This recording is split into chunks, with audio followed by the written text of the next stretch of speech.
Hey everybody, it's me Edward Jones, back with a new video.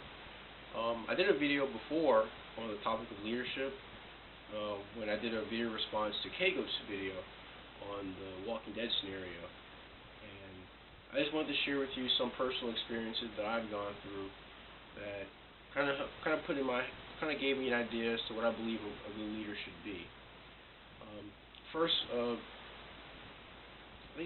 I believe the first time I've been put in some type of leadership position was in junior high and in high school. I was in a group called Academic Challenge. It was like quiz bowl. You get a bunch of nerds together and they answer questions they answer trivia questions. And maybe I'm still a nerd now, but I was definitely a nerd back then.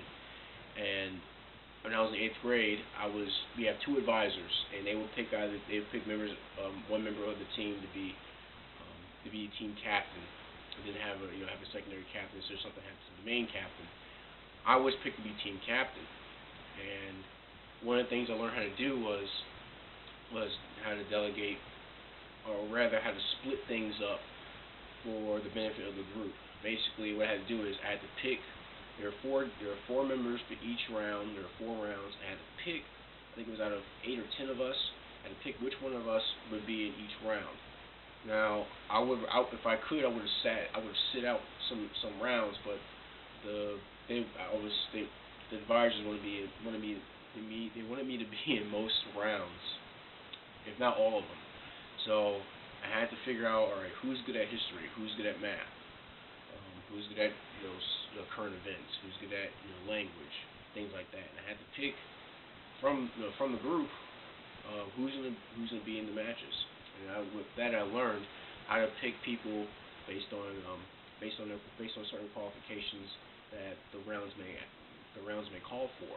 And in 8th grade, my first time being captain, we won all the games. I remember I got at the big tournament. I think it was a PD tournament.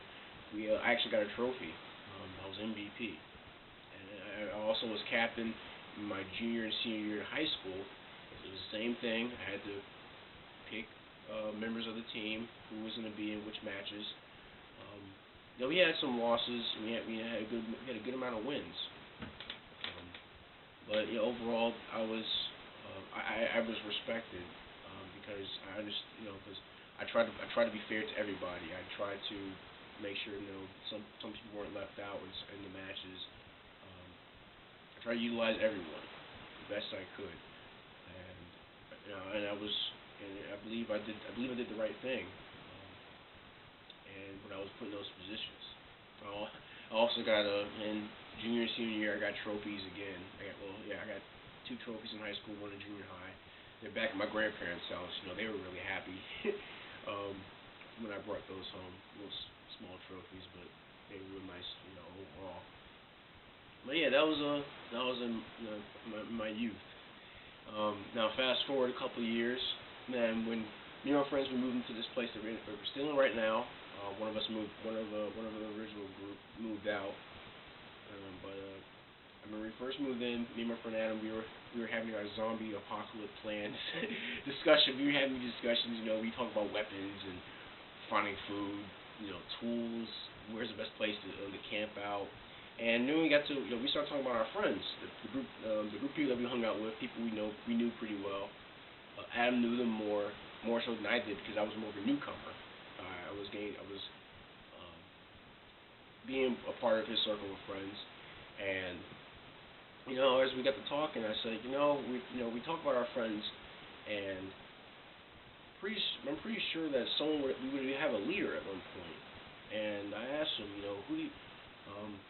he asked me, who do you think would be a good leader? I said, I don't know. I mean, I guess I don't know everyone that well enough to know whether they'd be, in a good position for leadership. I said, I don't know. I think I'd be open. I'd be open-minded to anybody, and I would try to work with anyone who was, who was a figurehead in this sense.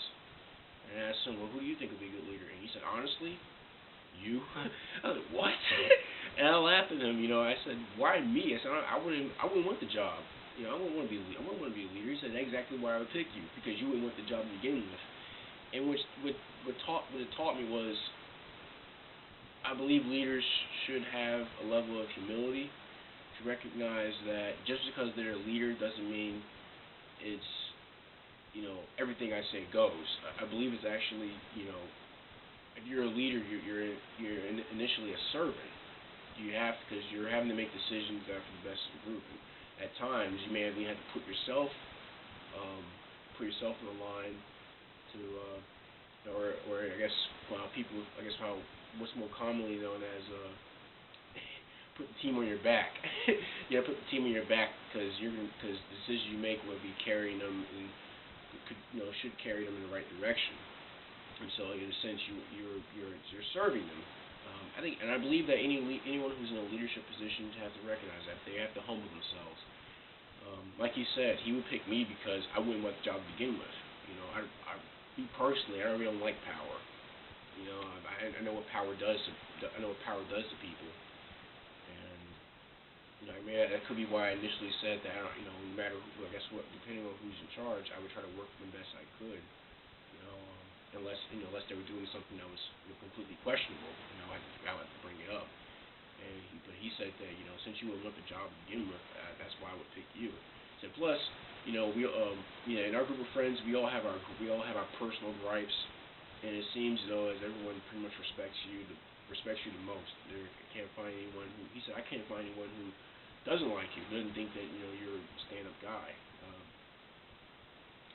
He said that I pretty much get along with everyone around me, and it goes back to when I was an academic challenge. It helps to have the respect of people that are around you. That way, you keep from having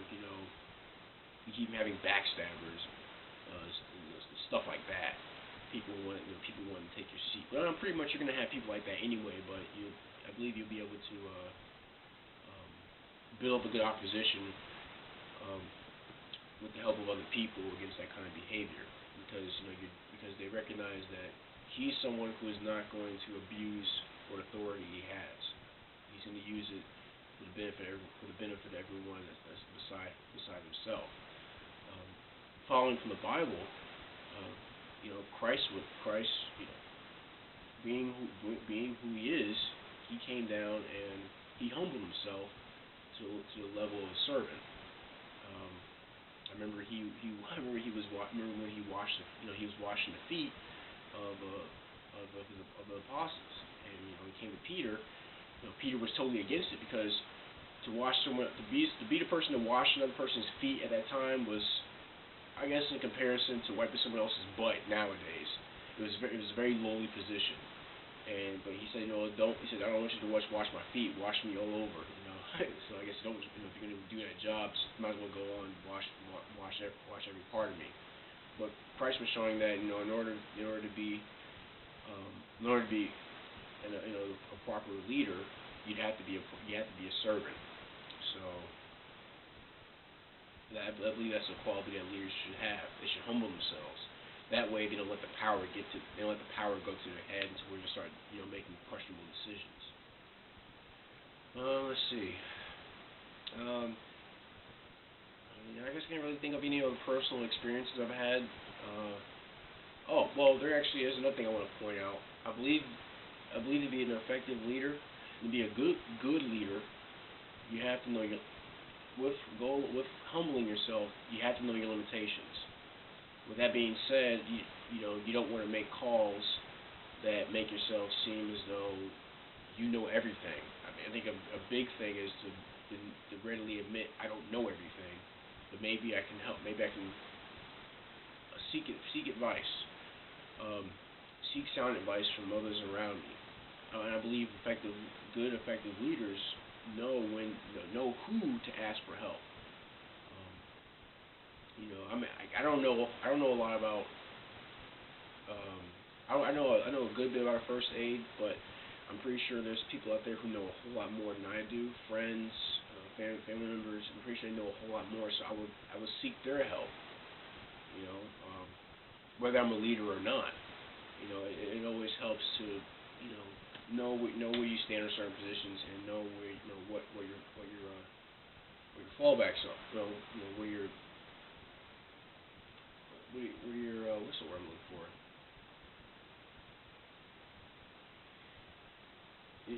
recognize what you're lacking in, and it's good to it's wise to seek counsel from those who know more than you do. So and it keeps you, like I said, it keeps you from making poor decisions, making poor judgment calls. Learning is good to know who to put in charge of what, because that's what they're good at. That's what they're effective at. But those are some instances that I have that I believe makes effective leadership. Humility, knowing your limitations, splitting up what power you have, and picking the right people for certain positions, and surrounding yourself by people who will who will help guide you in the right direction. Those are just 5 things that I've named.